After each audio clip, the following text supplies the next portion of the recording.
matrimonio es la unión de dos personas que se aman y desean compartir su vida, pero anteriormente los matrimonios se realizaban como acuerdos comerciales, y no me refiero solo a los reyes y emperadores, sino a todo aquel que tenía fortuna, título o tierras, para quienes el matrimonio era una práctica sencilla, en la que solo debían intercambiar a su hija o hijo para poder obtener paz, dinero, tierras o simplemente para mantener el linaje puro. Obviamente el amor y la felicidad no eran importantes, y aunque a nosotros nos suene muy trágico, hay que entender que las personas eran educadas para entender que la felicidad personal no era más importante que el bien de la familia o el Estado. Ya anteriormente yo les he hecho otros videos enlistando a reyes o emperadores que se casaron por amor, pero en esta ocasión les traigo una nueva lista de historias de nobles o realeza, no monarcas, en donde el amor triunfó sobre el deber, o el deber los llevó al amor. Y vamos a comenzar esta lista con historias de realeza o nobleza que descubrió el amor a primera vista y que a veces tuvieron que desafiarlo todo para casarse con su ser amado. Comencemos con el caso número 1. Lady Anna Murray creció en la corte real escocesa gracias a que su padre era tutor de los hijos del rey Jacobo IV. Se le describía como culta, inteligente y popular. En su adolescencia, se enamoró del noble inglés Thomas Howard, pero aunque ambos eran nobles, los dos provenían de familias medio pobres, así que era mejor para ellos buscar una pareja más adinerada, y por eso terminaron la relación. Años después, Ana conoció al militar adinerado Joseph Banfield, con quien se comprometió. Por desgracia para ella, se reveló que él era casado, así que la relación entre ellos terminó abruptamente en medio de un gran escándalo. El golpe fue tan duro que Ana abandonó la búsqueda del amor y siguió los pasos de su padre para convertirse en institutriz. Así fue como llegó a la casa de Sir James Halket, un noble viudo con 2 hijas, poseedor de prestigio y fortuna. El amor entre ellos surgió al instante, y aunque causaron habladurías por la forma en la que se habían conocido, ellos igual decidieron casarse en 1656, cuando ambos rondaban los 30 años. Y a pesar de sus previas experiencias malísimas en el amor, esta vez Ana encontró su felices para siempre, y a diferencia de la mayoría de sus contemporáneos, ella disfrutó 20 años de un matrimonio que fue fiel, unido y feliz. Este matrimonio duró hasta la muerte de James en el año 1676. Esta muerte fue muy difícil porque no nada más dejó a Ana muy triste, sino que también la dejó sin el principal ingreso de la familia, lo que la llevó a tener fuertes carencias económicas. En esa época le aconsejaron que volviera a casarse para que tuviera quien cuidara de ella en el aspecto económico. Pero Ana no quería casarse porque ella estaba convencida de que nadie estaría a la altura de James, que había sido el amor de su vida. Así que se aferró a permanecer soltera. Y afortunadamente para ella, el rey Jacobo II le otorgó una pensión que le permitió vivir cómodamente sin tener que volver a casarse hasta su muerte en el año 1699. Y ahora pasemos con el caso número 2.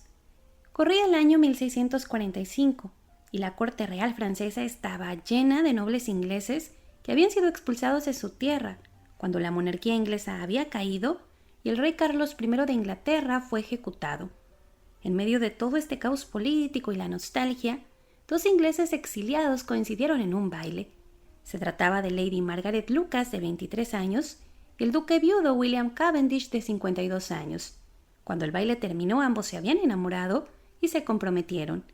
Esto puede sorprendernos porque la diferencia de edades es abrumadora, pero hay que decir que los dos eran muy parecidos en personalidad y hasta en sus historias de vida. Verán, Margaret provenía de una familia inglesa noble y rica, pero como dama de la reina su lealtad la llevó a seguir a Enriqueta hasta el exilio en Francia, y William era un militar y noble inglés muy rico, que por desgracia no podía acceder a su fortuna por la revolución.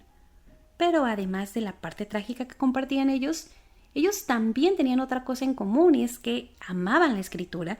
Él hacía poemas y ella novelas, que además aquí pasa algo bien interesante porque a diferencia de otras escritoras de su tiempo, Margaret publicaba bajo su propio nombre, aguantando un montón de críticas, algo que William encontró valiente y encantador.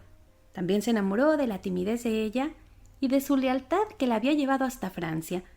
Margaret, por su parte, se enamoró de la rectitud y amabilidad de William. Así que a pesar de la diferencia de edades y aunque la familia de Margaret no estaba tan contenta, ellos se casaron en una pequeña ceremonia. Pero no todo fue color de rosa. Ella perdió su posición como dama de la reina y tuvieron muchas dificultades económicas, además de que no pudieron tener hijos. Sin embargo, nada de esto mengó su amor el uno por el otro. Por el contrario, se volvieron más unidos y se contentaron criando a los hijos del primer matrimonio de William. Además, afortunadamente para ellos, la monarquía inglesa fue restaurada unos años más tarde y pudieron volver a Londres, Inglaterra, donde William recuperó sus propiedades y su fortuna. Este cambio de fortuna, pues la verdad es que fue bastante buena para la familia, pero no cambió mucho su dinámica familiar, porque en las buenas y en las malas ellos siguieron siendo una pareja fiel, amorosa, muy tranquila. Y hay que decir que otro detalle importante es que aunque se pensaba en esa época que Margaret como mujer casada ya no debía escribir, pues la verdad es que William la animó a seguir escribiendo, le pagó cursos de filosofía, le pagó las publicaciones de sus obras y hasta la defendió de los críticos que la acusaron de estar loca porque ella defendía la igualdad de género, que era algo muy polémico en esa época. Así que Margaret, además de que estuvo con el amor de su vida, pues también encontró a su más grande fan y su más grande apoyo. Y pues ellos estuvieron juntos hasta la muerte de ella en el año 1674. William no volvió a casarse. Siguió escribiendo poesía en la cual hablaba del inmenso amor y admiración que había sentido por Margaret. Continuamos con el siguiente caso. Nacida en el año 1745, Lady Sarah Lennox perteneció a una familia muy importante de la nobleza británica. Además era tan bonita que en su adolescencia la pretendieron todos los solteros importantes, incluyendo al mismísimo rey Jorge III. Pero por política el rey se vio forzado a alejarse de ella y la verdad es que a Sarah no le interesaba a él porque ella ya había decidido casarse con el barón Sir Charles Bunbury, que era muy rico y a quien ella consideraba muy guapo. Sin embargo, pues esta atracción inicial no bastó porque con los años este matrimonio se volvió distante. Él viajaba mucho por su trabajo y ella terminó escapándose y teniendo una hija ilegítima con Lord William Gordon. Por desgracia para Sarah, su amante la abandonó muy rápido y su esposo obtuvo un divorcio por adulterio. Así que ya no nada más había quedado abandonada en el sentido romántico, sino que también había sido excluida de la sociedad y sin ingresos tuvo que depender de la caridad de su familia. Hasta que en el año 1781, en una fiesta de campo cuando ella tenía 36 años, conoció al oficial George Napier, que era un atractivo viudo de muy buena familia. La atracción entre ellos fue inmediata y completamente enamorados se comprometieron unos días después de haberse conocido. Pero sus familias desaprobaron el compromiso por completo. La de Sarah porque sabían que George, aunque era de buena familia y era buen hombre, pues era muy pobre, mientras que la familia de George tampoco estaba contenta porque, aunque Sarah tenía este gran linaje y era muy bonita y todo eso, pues era muy escandalosa, era divorciada en una época en que esto era muy malo y muy raro. Sin embargo, pues enamorados, Sarah y George los ignoraron y decidieron casarse. Como no fueron recibidos por la sociedad ni por sus familias, ellos llevaron una vida tranquila en el campo, básicamente retirados de todos los eventos o de la vida pública. Tuvieron ingresos muy bajos, pero se dice que a pesar de todo eran muy felices. Juntos criaron a 8 hijos, incluyendo a la hija ilegítima de Sarah. Estuvieron juntos hasta la muerte de George en el año 1804. Sarah decidió permanecer soltera y recibió del rey Jorge III una pensión que le permitió vivir cómodamente. Continuemos con el siguiente caso. Hija de los condes de Leicester y perteneciente a una familia muy rica y muy poderosa, Dorothy tuvo el privilegio de crecer en un hogar lleno de lujos, pero también de afecto y comprensión. Atrajo muchos pretendientes importantes, no solo por ser de buena familia, sino también por ser muy bonita, inteligente y culta. Pero, afortunadamente para ella, sus padres eran diferentes, ellos no la quisieron forzar a ningún matrimonio, y en 1639 conoció a Henry Spencer, conde de Sutherland. La familia de él había arreglado el encuentro con la esperanza de que ellos se gustaran. Pero, más que gustarse, de inmediato se enamoraron y se casaron. Se les describe como un matrimonio muy amoroso. Tuvieron 3 hijos juntos y fueron siempre fieles el uno al otro. Por desgracia, esta historia de amor duró muy poco y es que solo 3 años después de la boda, Henry murió de causas naturales, dejando a Dorothy totalmente desconsolada. Se cuenta que su suegro la consoló, recordándole la inmensa felicidad que había compartido con su esposo y pidiéndole que volviera a casarse. Ella lo hizo, pero le tomó 10 años, y aunque no fue escandaloso su matrimonio, pues tampoco fue igual de feliz. Y continuando con esta lista, a continuación les voy a presentar parejas que también vivieron esto del amor a primera vista, pero estas historias de amor pues no terminaron de forma tan bonita. Sin embargo, pues tuvieron su parte romántica. Comencemos con el primer caso. Corría el año 1712 y Londres se escandalizaba por la huida y boda en secreto de Lady Mary Pierremont de 23 años con el diplomático Edward Montagu de 34 años. La pareja se había conocido meses antes en un velorio, donde se habían enamorado al instante. Intercambiaron correspondencia en secreto que enfadó al padre de ella, el duque de Open Hall, quien amenazó con casarla con un hombre mucho mayor. Por eso fue que Mary y Edward terminaron fugándose. Obviamente esta fuga y la boda escandalizaron a todo el mundo, pero con el paso de los meses el matrimonio terminó siendo aceptado por la sociedad y por la familia. Es más, se convirtieron en toda una sensación porque muchos consideraron que era una historia pues romántica. Y bueno, pues la pareja tuvo 2 hijos, pero se tuvieron que trasladar al Imperio Otomano porque Edward tenía un cargo de embajador en ese lugar. Entonces, Mary inició una carrera como escritora, reportando la vida en un imperio tan lejano y diferente. Sorprendentemente tuvo un gran impacto y muchísimo éxito. Pero su esposo Edward no tuvo el mismo éxito en su carrera política. De hecho, tuvo muchos problemas y tuvieron que volver a Londres. Eso y la diferencia de caracteres hizo que la pareja peleara constantemente. Y aunque al inicio se reconciliaban con mucha facilidad, con el paso del tiempo los problemas se volvieron más grandes y más frecuentes. Y en el año 1736, incapaz de soportar su aburrido y tumultuoso matrimonio, María abandonó Inglaterra y, siendo lo más discreta que se pudo, inició una relación con el conde italiano Francesco Algarotti y con el noble inglés John Harvey. Los 3 vivieron juntos un tiempo en Venecia, pero eventualmente la relación se rompió y ella viajó por muchos países haciendo misiones diplomáticas.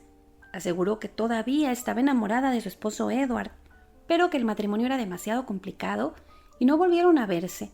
Él murió en 1761 y ella entonces volvió a vivir en Londres, donde gracias a su carrera de escritora fue muy bien recibida. Nadie hizo como mucho caso al escándalo, ¿no?, de que ella se había ido a vivir con 2 hombres y todo eso. Y pues ella lo único que reflexionaba al respecto es que aunque se había enamorado mucho, pues con el tiempo la relación se había vuelto algo muy difícil y nunca volvió a casarse. Continuemos con el siguiente caso. Como hija única de los millonarios condes Besburg, Carolina creció entre la opulencia y la fama, pero siempre fue bastante difícil de manejar. No le gustaba estudiar y apenas aprendió a leer y escribir en inglés. Además, tuvo una fuerte adicción al laudano que le tomó muchos años superar. Pero a pesar de todos sus defectos, que eran públicamente conocidos, pues gracias a su belleza y conexiones, todos los nobles solteros la querían como esposa. Sin embargo, ella se enamoró a primera vista de William Lamb, que era el hijo menor de un vizconde sin fortuna. Cautivado, William le propuso matrimonio, que no era de lo más ventajoso, pero sus familias les dieron la aprobación y la pareja se casó en junio de 1805.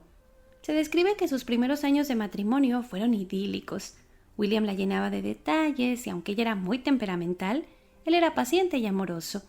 Además, William terminó heredando el condado de Melbourne y logró hacer una fortuna y fama muy grande en la política. De hecho, llegó a ser primer ministro de la reina Victoria. Pero a nivel personal la cosa no fue tan bien. De los 3 hijos que tuvo con Carolina, ninguno vivió hasta la edad adulta, lo que la llenó a ella de mucha pena. Además, conforme su carrera política se volvía más y más importante, William pasaba todo el tiempo viajando o en el Parlamento, lo que los hizo llevar vidas prácticamente separadas. Y en el año 1812, Carolina se volvió amante del poeta Lord Byron, que aunque fue un gran escándalo, pues ni siquiera fue lo peor. Y es que 6 meses después de haber iniciado la relación, Byron ya se había cansado de Carolina y se movió con otra amante, dejando a Carolina.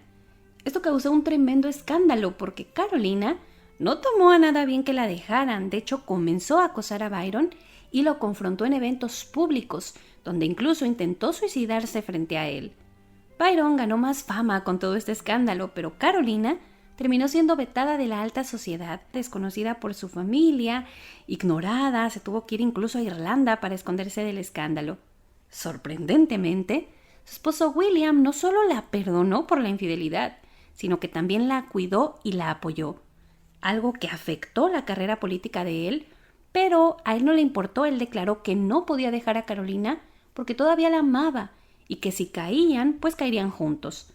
Carolina, para salvarlo, le pidió que se separaran, pero esto solo duró unas semanas porque de inmediato comenzaron a intercambiarse románticas cartas. Así que aunque se separaban por los viajes de él, pues ellos siguieron románticamente involucrados a pesar de todo lo que había pasado, hasta que Carolina cayó gravemente enferma a los 40 años, pero aún entonces William, que estaba de viaje de trabajo, canceló todo y corrió a su lado. Ella murió con él junto a ella el 25 de enero de 1828 con 42 años. William públicamente le fue fiel y no quiso volver a casarse después de ella. De hecho, se le relacionó con algunas mujeres, pero él nunca expresó ningún tipo de sentimiento romántico por nadie más que por Carolina. Continuemos con el siguiente caso. Nacida en 1737 dentro de una familia noble y pobre, no se esperaba que Margaret Poins hiciera un gran matrimonio. Pero, con 17 años, en 1754, en la corte, atrajo la atracción de John Spencer, de 19 años, que era nada más y nada menos el soltero más cotizado de la temporada, por ser rico y miembro de la familia más poderosa del momento. Aunque eran muy jóvenes, de inmediato se enamoraron y se obsesionaron el uno con el otro. Pero John sabía que Margaret no estaba a su altura y que su familia no la aprobaría, así que esperó unos meses hasta que cumplió 20 años y, siendo ya mayor de edad, le propuso matrimonio. Se casaron en 1755 y tuvieron 3 hijos que sobrevivieron a la infancia. Y aunque al principio pues hubo ciertas reservas, al final la familia de él los aceptó. Margaret se volvió una dama sociable muy influyente en la corte y John tuvo una excelente carrera política que le trajo el título de conde. Así que como familia pues inicialmente les fue muy bien, vivían entre la opulencia y el afecto. Se describen como padres cariñosos y personas devotas el uno al otro. También donaron mucho dinero al arte y promovieron el teatro. Sin embargo, con el paso del tiempo y la muerte de sus hijos menores, la pareja adquirió muy malos hábitos. Jugaban y bebían mucho, adquiriendo enormes deudas que casi les hicieron perder toda su fortuna. Pero además de las cuestiones económicas, hay que decir que también se llenaron de problemas. Por eso en algún momento se distanciaron. Y aunque se mantuvieron abiertamente fieles, pues siguieron siendo distantes durante varios años. Se dice que nunca dejaron de quererse, pero les era complicado estar juntos porque cada uno tenía problemas emocionales muy fuertes. Sin embargo, estuvieron casados hasta la muerte de él a los 48 años en el año 1783. Ella quedó muy entristecida, no quiso volver a casarse y dejó de apostar en su viudez, tomando hábitos que eran mucho más sanos y recordando con cariño a su esposo. Y vamos a continuar con la lista, pero ya que les voy a presentar a parejas que, aunque se casaron por deber, por elección de sus familias, por cuestiones políticas, pues aún así lograron construir una relación de amor que se destacó de las demás de su sociedad porque llegaron a encontrar este afecto en una persona que se había escogido por otros motivos que no fueron personales. Y voy a comenzar con el caso de la princesa Alicia de Reino Unido y Luis IV de Hesse. La princesa Alicia nació en el año 1843. Fue la segunda hija de la reina Victoria.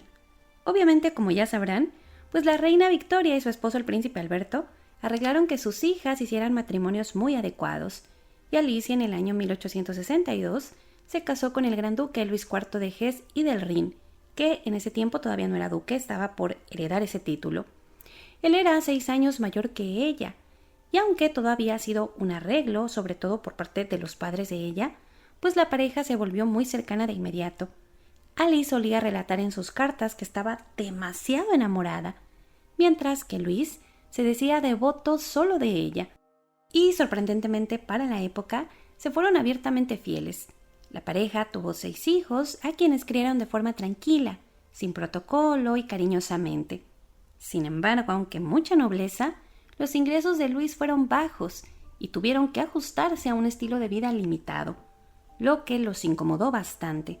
Además, la muerte de uno de sus hijos debilitó a Alice emocionalmente y creó una brecha entre ellos que se volvió más grande con el paso de los meses.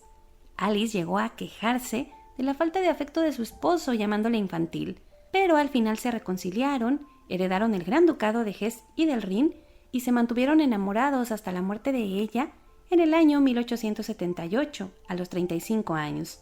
Se dice que Luis quedó entristecido y que vivió los primeros años bastante mortificado, pero 6 años después se enamoró de una mujer rusa divorciada llamada Alexandra, a quien hizo condesa y con quien se casó.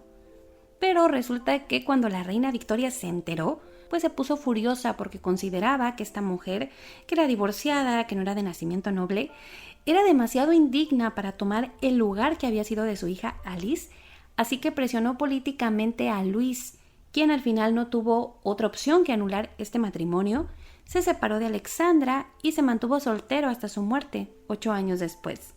Continuemos con el siguiente caso. Nacida en el año 1729 dentro de la nobleza francesa, Ana María se casó por arreglo familiar con Philippe de Noailles, duque de Mouquet, quien era 15 años mayor que ella y perteneciente a una familia muy importante. Ambos se instalaron en Versalles, que era una corte bastante libertina en la que la mayoría de matrimonios tenían amoríos. Pero, para sorpresa de todos, María Ana y Philippe serían la excepción a la regla. Se enamoraron y se volvieron devotos el uno al otro, convirtiéndose en la única pareja que no tenía ningún amorío ni escándalo, y que en lugar de participar en las alocadas fiestas de la corte, pasaban su tiempo leyendo juntos. Tuvieron un total de 6 hijos y una buena posición en la corte. Philip gozaba del favor del rey Luis XV y Ana fue dama de la reina consorte María Lesinska. Pero cuando ésta falleció, entonces María Ana se tuvo que integrar al séquito de la archiduquesa austriaca María Antonieta, quien llegó a Francia para casarse con el futuro rey Luis XVI. Sin embargo, resulta que a María Antonieta no le gustaba la etiqueta y consideraba que María Ana era ridículamente rígida. Así que la relación entre ellas pues no fue buena, de hecho fue muy difícil, sobre todo cuando María Antonieta se convirtió en reina y comenzó a crear nuevos puestos, a entregárselos a sus amigas, algo que no iba muy de acuerdo con las reglas. Y Mariana, que pues era una persona que defendía las reglas y las costumbres, lo vio con malos ojos, entraron ellas en mucho conflicto y entonces Mariana mejor decidió renunciar a su cargo, pero siguió en Versalles viviendo con su esposo, hasta que estalla la revolución y entonces los dos deciden retirarse al campo como buscando pues salvarse, ¿no? Porque en ese momento estaban ya matando nobles, les estaban quitando el dinero, les estaban quitando sus propiedades, todo. Y ellos pensaban que en el campo pues se iban a librar de eso. Sin embargo, por desgracia para ellos, se descubrió que Philippe estaba ayudando a monárquicos que estaban en el extranjero, dándoles dinero. Y entonces Philippe y María Ana terminan siendo arrestados. Inicialmente se describe que su confinamiento es bastante lujoso, pero con el tiempo pues esto se va complicando y ellos ya enfrentan prácticamente la pena de muerte. Cabe aclarar que aquí, a diferencia de otras parejas que estaban en las mismas circunstancias, María Ana y Philippe no se acusaron el uno al otro. De hecho, se mantuvieron bastante unidos, bastante tranquilos, siguieron siendo muy amorosos. Y pues, por desgracia, en junio de 1794, ambos fueron guillotinados. Y ahora sí, llegamos al último caso de esta lista. Nacida en el año 1814, Elena fue la hija del gran duque heredero de Mecklemburgo-Schwerin, y estaba emparentada prácticamente con toda la realeza europea. Por eso tuvo muchos pretendientes, pero ella eligió a Fernando Felipe de Orleans, hijo y heredero del rey de los franceses, Luis Felipe de Orleans. Pero esta elección que hace Elena no tenía nada que ver con el amor o con el afecto, más bien lo eligió porque ella soñaba con convertirse en reina de Francia. Por su parte, Fernando consideraba que ella era demasiado baja y poco bonita, y solo aceptó el matrimonio por cuestiones políticas. Sin embargo, para sorpresa de todos, incluyendo a los novios, pues se llevaron muy bien desde el inicio. Ambos eran muy ambiciosos, pero también eran muy bondadosos. Les gustaba apoyar las causas benéficas y eran amantes de las artes. Así que en cuestión de semanas se enamoraron por completo. Tuvieron 2 hijos y un matrimonio extremadamente feliz, fiel y armonioso. Aunque muy corto. 5 años después de la boda, Fernando murió en un accidente, dejando a Elena completamente desconsolada. Ella terminó abandonando Francia con sus hijos, y como la monarquía cayó años después, ella nunca accedió a ningún trono. Intentó luchar por los derechos de sus hijos, pero no consiguió nada, así que prefirió mantenerse en el extranjero y nunca quiso volver a casarse, muriendo en mayo de 1858 a los 44 años.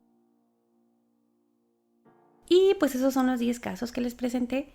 Obviamente la idea de que los matrimonios deben ser arreglados y solo entre realeza y nobleza se ha ido abandonando con el tiempo. Ya para finales del siglo XIX se volvió más frecuente y hasta aceptado casarse por elección, incluso con personas sin título. Esto hay que decir que principalmente se debió al declive de poder político que fueron teniendo las monarquías en Europa, el auge de los ideales democráticos y también pues un mayor escrutinio público respecto a lo que hacían las monarquías. Porque hay que decir que los matrimonios por amor, si bien permiten a los miembros de la realeza pues casarse con quien ellos quieren, con quien a ellos les gusta, no ser felices y así, pues también les trae un beneficio porque les permite o los hace ver más cercanos a la gente, más accesibles, más normales, más modernos y fortalece de alguna forma su conexión con el público. También hay que decir que ya no hay necesidad de casarse para llegar a ningún acuerdo político, porque las monarquías europeas en su mayoría son ceremoniales. Así que ahora prácticamente todos los enlaces que se celebran son por decisión y por afecto. Se siguen dando ciertos arreglos, ¿no? Por ejemplo, les platicaba el de Georgia, ¿no? Donde se casan estas dos personas que son descendientes de diferentes ramas que peleaban como el derecho a la monarquía, que ahí la monarquía ya no existe, pero ellos decidieron unirse, tuvieron un hijo, nunca se quisieron, entonces se separaron casi que de inmediato. Tenemos el caso de Carlos y Diana, que aunque ella se decía enamorada, pues al final ese matrimonio fue un arreglo que no funcionó. Entonces se siguen dando todavía en ciertos lugares, en ciertos aspectos, y aún cuando son matrimonios por amor, totalmente con elección libre, pues no quiere decir que sean matrimonios del todo felices y menos libres de escándalo. Hay muchos escándalos, por ejemplo, el matrimonio de Sarah Ferguson, ¿no? Con el príncipe Enrique, que terminó súper mal. Pero pues esto también tiene que ver con que se puede evidenciar más los escándalos, las infidelidades, toda la atención, ¿no?, que reciben las familias reales. Antes no había como estas cuestiones de los paparazzis y todo eso. Entonces, pues nada, chicas y chicos, estas historias yo espero que les hayan gustado. Traté de sacar algunas que eran muy desconocidas o que no son tan famosas, pero pues no sé, ustedes díganme en los comentarios cuáles otras les gustaría que agregara y así. Aprovecho para desearles felices fiestas, chicas y chicos, también para agradecerles todo el apoyo que siempre me han dado. Y pues nada, yo espero que les haya gustado el video y muchísimas gracias.